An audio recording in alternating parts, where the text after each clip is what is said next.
Hey guys, and welcome back to another Unfiltered Gamer board game review. Today's game up on the tabletop is called Edge of Humanity. Edge of Humanity is for 2 to 5 players, takes about 45 minutes to play the game, and is for ages 13 and up. In Edge of Humanity, you're going to be playing as a post-apocalyptical survivor. But not only that, everybody else will as well, and it is a style of deck building game, which you're going to be getting your own unique deck, as well as your own character, and you're going to be trying to gather supplies, gather resources, build new equipment, as well as new like tents and whatnot, and trying to rescue the survivors that are out in the wasteland. Now, the theme of the game is you're basically you don't know what has exactly happened, but you're kind of just thrown into this world of post-apocalyptic, wasteland, whatnot, and it says kind of at the beginning, like, oh, I don't know who fired first, it doesn't even matter, and it kind of has that little story-drawn thing where you're learning about the game as it goes on. And not only that, while you're playing this deck builder, you're going to have packs of cards. These were already opened previously, so I've already played through them, but you have the Scenario Pack 2 and 3, and you're going to be doing, adding new cards and adding new events and whatnot as things go on, as the game progresses, and the more you play the game, the more you add to it, and then once you get it all done, you're going to be able to play this fully enriched game. But to start with, it kind of gives you that, like, starting tutorial basic aspect of the game. Once you picked your character, put it on the starting board, and to the point where you're going to be collecting points throughout the game, added any bullets you're going to start with, as well as health, put down the survivor deck, as well as the supply area in which you're going to be purchasing things or bidding on things to gain new items. You're then going to try and spend resources to acquire things and build stuff. And that's the idea of the game. Let me show you what it looks like. So here is all the different contents for Edge of Humanity, and you're going to be getting 5 different player decks, as well as 5 different player icons. I think there's actually an additional one as well you can choose from. You're going to be getting a plethora of different cards, as well as the storyline cards here that tell you what you need to do throughout the game, and you're going to be getting a survivor deck that includes a bunch of different types of survivors and what they do and how many points they are worth. You're also going to be getting a supply deck in which you'll be picking up different things and purchasing from different areas and whatnot, as well as trying to acquire different things and build different things as well. You've got supply crates, antibiotics, hospitable, first aid, hostile takeover. There's a whole bunch of stuff, painkillers, and not only that, but you're also going to get this board, which indicates the space in the board. You start at 0 here, and you're going to progress throughout it as it goes. There's 0 to 5 to 11, so on and so forth, getting to that 17 points. But depending on the game is how many points you're going to need. This is the, I guess, the bad luck token, which survivors may sometimes have to wander upon. If you don't purchase them, they'll go on here, and they'll be removed due to the elements. You also got a first player marker, you got health tokens, you got bullets you'll be using, and these little extra packs. These are kind of like the legacy aspect of the game in which you're going to be increasing different things as you go along progressively with your deck builder. And like I said before, player decks, but you also everything basically the same thing, different supplies and whatnot, and you start off with one single safe house. And that is the basic idea of the game and what you got. You got the Edge of Humanity box, as well as the survival rulebook, and this nice little explanation that you don't open packs before the game allows you to. Okay, so here is Edge of Humanity all set up for you, and as you can see, it's going to be a 3-player game. Everybody has 7 health. Somebody's going to start with a first player token, and you got purple, blue, and green as players that are also going to be on the board, and you're going to put them here on this little X space. Then this is how you go on the points here. You're also going to have a survivor deck, and there's 5 of them here, along with an unlucky space at the end of the round. If this guy is still here, he's going to be unlucky and going to be kicked out, and these survivors are all going to move.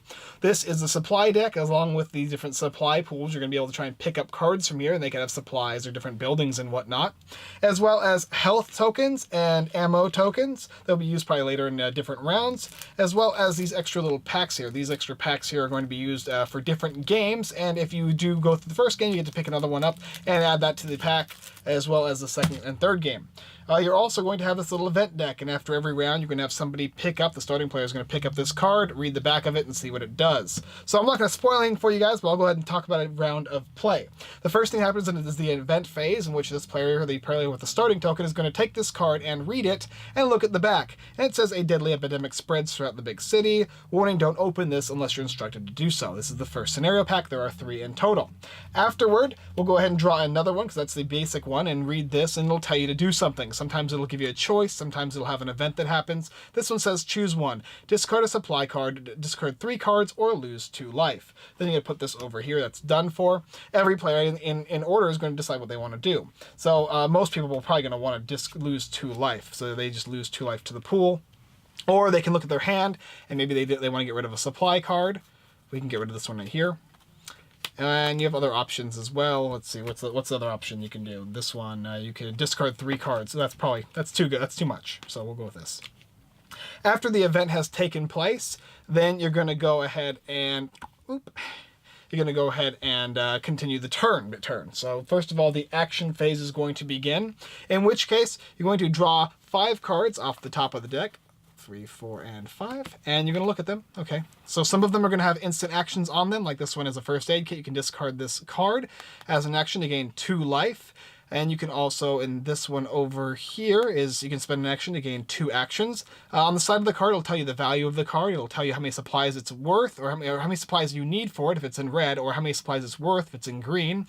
And then there's going to be a net benefit or loss for the amount of health you're going to gain when playing this card here. Any symbol with a time is going to be an action. So looting, for instance, you could take a supply card from one of the trade piles, these guys over here, and place it on top of your discard pile. That's good. It'll go into your stack there. Is there anything he wants? Maybe. I don't know. But first of all, we'll probably go ahead and play Adrenaline. So he can play this card here. He gains 2 actions when he plays 1. You only get 1 action on your turn, but because he played that card, he's going to gain 2 actions. Now it costs him 1 health to do so, so you got to be careful. You don't want to die. And he gets 2 actions now, so he can go ahead and try and build a building if he wants. That could be an action. He could simply place a building down. It requires 4, and then add any supplies he wants to it. If he had 4 supplies in his hand, he'd instantly build the building in his tableau, but he unfortunately only has 1, so he can just go ahead and set that down next to him, just like that, and that's going to give him a building these buildings. He needs 3 more supplies, and once he does that, he'll have a hand size of +1 and 2 victory points. And then he can go ahead and play this card here, discards it, and he can take a supply card from one of the top of these stacks here. So he can take the supply card so he can start building a safe house later. And that would be what he would do on his turn. He used his 2 actions. Another action he could have chosen to do is discard cards, because when you run out of cards in your deck, you can actually recruit a survivor. Otherwise, though, he's going to be done with this turn. He'll go back to his hand size. The next player is then going to go ahead and take their turn and rinse and repeat. They're going to try the top 5 cards of their deck, 3, 4, and 5. And then they're going to make the decision on what actions they want to play. Maybe he wants to build a safe house, so he'll go ahead and play 2 supply crates, and his safe house right there. He'll save the adrenaline boost for later. And finally, this guy's last turn over here, he's got his 5 cards, and he will also, ooh, wow, look at that. He's going to build a safe house, and he'll instantly build it. So he instantly builds a safe house. He has his 4. He has extra supplies, so he'll just save that. These cards will then go into the actual main discard deck of the game, where he doesn't get them back. So there's a difference between the deck here, in which he's not going to get the cards back because he actually has used them, or when you put them in your own discard pile, that's the cards that actually get shuffled back into your deck. Whenever you build anything, it's going to go in here, and there's other times when it's going to go in here as well. After everybody's played their action for their turn, you're going to go to the next phase, which is the trade phase, and that is where everybody's going to put cards face down, as many as they'd like, and they're going to try and bid on these little pools here. And you're going to be bidding based on the value of each of these cards here. So this is worth 4, this is worth 3, and so on and so forth. So maybe he wants to spend this first aid kit. So this will be over here purple, and this will be blue, and let's see, green will do it and do something as well. How about just this one right there? Then you're going to reveal them all at the same time. And you're going to then look at this stack here, and whoever has the most. So blue spent 4, so this gets discarded forever. And he gets to choose any of these stacks here. He takes those cards and puts them into his discard pile over there. And then he's going to look at the next player. This is 2, so... oh, sorry, yeah, no, it's actually purple. Sorry, no, not blue. But yeah, we'll go to the discard pile. Then blue would go next, and he discard this here. And blue is going to get any of these stacks he wants. Maybe he'll take this one here. There we go. And then finally, it's going to be green. And green's got his 1, so he gets to choose either these 2 stacks and pick this one. Now, after that, we're going to go on to the next phase, which is the recruit phase. Now, that's at some point you're going to be getting these guys here. You can get them from either the cleanup phase when you go through your deck, shuffle it up, and at that point you can buy a survivor. There's a couple of ways that can happen as well. But if you happen to have a survivor in your hand, as well as the supplies needed, you can instantly play it at this point in the game and move your character up. Whenever you build a building, like this guy here, he built a building, and it's the safe house. He has a +1 to his hand size, and he has a +2 points. So in this case, it would mean he moves up his 2 points, just like that. And if you were to make this guy, if he had enough supplies to do so, I don't know, this guy's 1, but whatever. If he was able to play this guy on his tableau, that would give him an extra 2 points. After that, you're going to go to the cleanup phase, in which every single trade pile, even ones that are currently emptied right now, and there's always going to be at least 1 plus the number of players, it's going to get filled up for the next round. And then the rinse and repeat, it's going to keep going just like that. And after that, whoever gets to a certain amount of points, depending on the scenario, is going to be the winner of the game.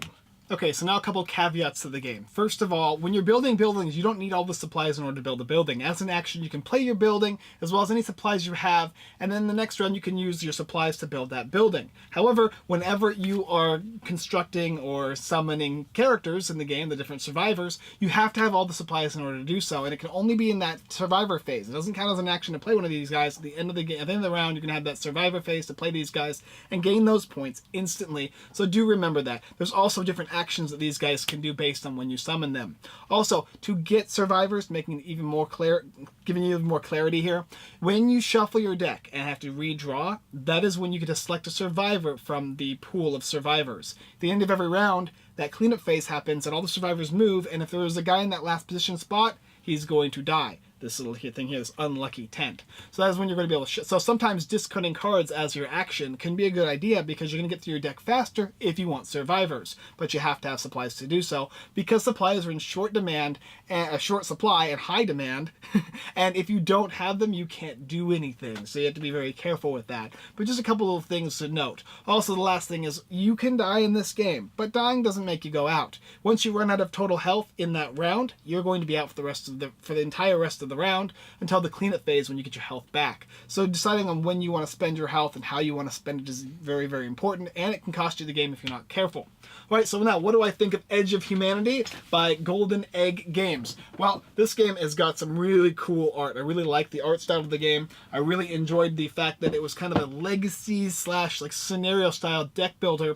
That was more of almost deck construction, because you're actually trying to get these things and draw them out of your deck and play them. Those supply cards don't come back after you're done using them. You're going to have a little tableau, which you'll be creating your little tents and hospitals and whatnot, and it does help your community. All the while, you're also trying to get the best actions possible, and you're going to have this stack of different supply cards you're going to be using. And do you want supplies? Do you want medicine? What do you want? Because sometimes you're going to want both, and you have to make these hard decisions throughout the game. And that's what gave the theme a really strong personality in this game, because you're fighting so hard to determine what you need that's best for you. Other players can kind of mess with you, but mainly it's going to be the game screwing around with you. That the main aspect of the other player is going to be during that bidding phase, taking the things you want from you, and how much are you willing to give away to gain certain things. It does definitely remind me of a Walking Dead style game without the zombies, a little post-apocalyptic aspect of the game in which you're just trying to survive in this desert wasteland of a landscape. Another thing to note too is, as you're going throughout every round, you're going to be drawing these little event cards, and you're going to read them, and they do have a storyline that you go through, and there's different things that happen and different choices you're going to have to make along the way. That's really interesting, and I really do enjoy that aspect. It reminds me of the game Brass that I played recently, and it has that own unique twist to it. In this game, every round something happens, where in Brass it depends on what is going on throughout the game. So it's going to weigh if you have a decision between those kind of, the way those two work. They're both very different, and I like them both. Just like kind of how the crossroads cards work in Dead of Winter, how when certain people make certain actions, that's when certain things take place. In this game, it's more of every round something's going to happen, and there's always decisions to be made, and you have to be very careful as how you allocate those resources. Nevertheless, though, art's great. Flow of the game works really well. Very simple to understand, with tons of unique little choices, as well as the little flavor packs that are added throughout the game that increase the amount of stuff in the game. As the game without the additional scenario packs, it is just okay. But as you pull out the new and the scenarios that add weapons, that add different mercenaries, and all these different crazy things to the game, that's when the game gets even more thick, more developed, and more interesting and entertaining. I liked playing throughout it because I got to have the feel for each and every portion of the game without getting too bogged down, which is, I think, a nice way of putting a game together. But I do definitely recommend going all the way through. Don't stop after the first game. Continue playing a couple more to see what I mean. Nevertheless, though, great game. Very much so did enjoy this game, and I definitely recommend Edge of Humanity.